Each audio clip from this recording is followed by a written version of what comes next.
Maintenant, on va parler de convergence ou de l'existence de l'intégrale de la place ou de la transformée de la place. Si vous avez déjà fait un cours sur les intégrales impropres, un cours d'analyse sur les intégrales impropres, vous savez que la convergence d'une intégrale impropre implique ou est équivalente à l'existence de cette intégrale impropre. Là, on intègre de 0 à plus l'infini. La transformée de Laplace existe si l'intégrale de Laplace converge. En d'autres termes, si cette intégrale existe et qu'elle est finie. Dans ce cas, on peut dire que la norme du réel ou du complexe qui est cette intégrale est inférieure à l'infini pour tout S, pour lequel cette intégrale est définie. On va voir par la suite que cette intégrale est définie dans un domaine particulier du plan complexe ou pour des valeurs particulières de S. Cette condition, la norme de l'intégrale inférieure à plus l'infini, est une condition nécessaire pour la convergence. On va maintenant parler de convergence absolue. Même chose si vous vous ramenez à vos cours d'analyse. On parle de convergence absolue si ce qui est sous le signe de l'intégrale converge quand on prend sa valeur absolue.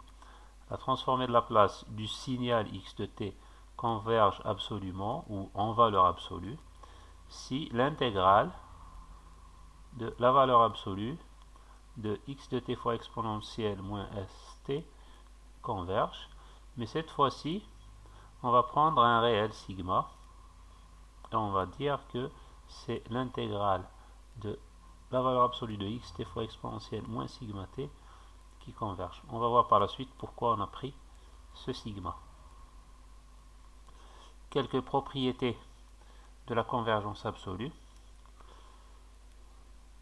La première, si on considère un signal x de t, donc la TL converge absolument pour un sigma, alors pour tout complexe S qui est égal à sigma plus j oméga, on peut montrer que la norme de l'intégrale de Laplace est inférieure à la norme de ce qui est à l'intérieur de l'intégrale. Donc c'est comme si vous disiez la valeur absolue de la somme est strictement inférieure ou égale à la somme des valeurs absolues.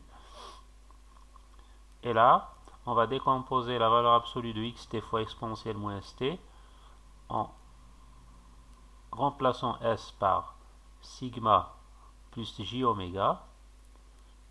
Et on sait que la norme de moins st, c'est la norme de moins sigma fois t fois la norme de la partie imaginaire moins j oméga. Et on sait que la norme de la partie imaginaire est toujours égale à 1. Donc ceci motive notre choix. Précédemment, pour la convergence absolue, on a pris seulement un sigma t et non pas un st. On déduit alors la propriété suivante. Donc si la transformée de Laplace existe ou converge absolument pour un sigma appartenant à R, alors l'intégrale de Laplace également converge également pour tout complexe S qui est égal à sigma 0 plus j oméga. Oméga étant quelconque.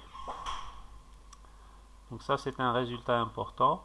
Ça veut dire géométriquement que si vous trouvez une transformée de Laplace en un point de la droite réelle, donc la transformée de Laplace existe pour la droite d'équation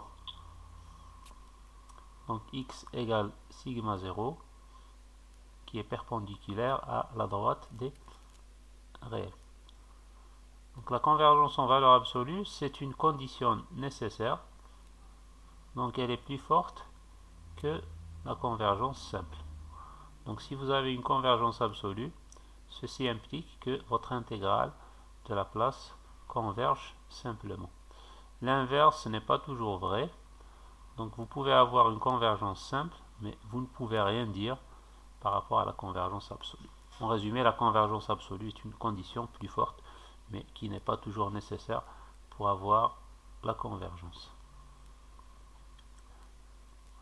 Si la TL converge pas absolument, elle peut avoir une transformée de la place au sens de l'intégrale qu'on a définie, ou une convergence simple.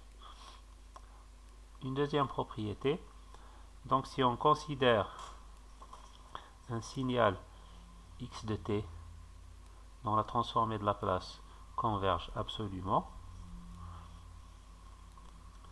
maintenant pour un sigma 0, on va considérer un complexe S égal à sigma plus j oméga avec, alors pardon, oui voilà, donc j'ai écrit sigma 0, mais c'est sigma plus j oméga, donc avec sigma qui est strictement supérieur ou égal à sigma 0. On peut alors écrire que la norme de l'intégrale de la place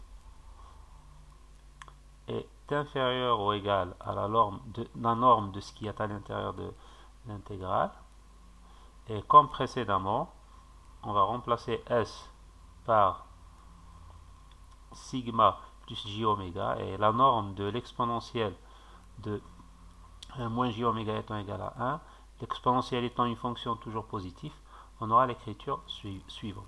Et comme sigma est inférieur à sigma 0 et que la fonction moins exponentielle de moins quelque chose de positif fois t est strictement décroissante, on aura l'inégalité suivante. Donc cette intégrale qui est inférieure ou égale à l'intégrale de 0 à plus l'infini, norme de x fois exponentielle moins sigma 0 de t. Comme on sait qu'elle converge pour sigma 0, elle va également converger pour sigma et par conséquent converger pour le S qui est égal à sigma plus j oméga. Donc finalement, si la transformée de la place de xt converge absolument pour sigma 0, alors elle converge également absolument pour tout sigma 0 supérieur ou égal à sigma,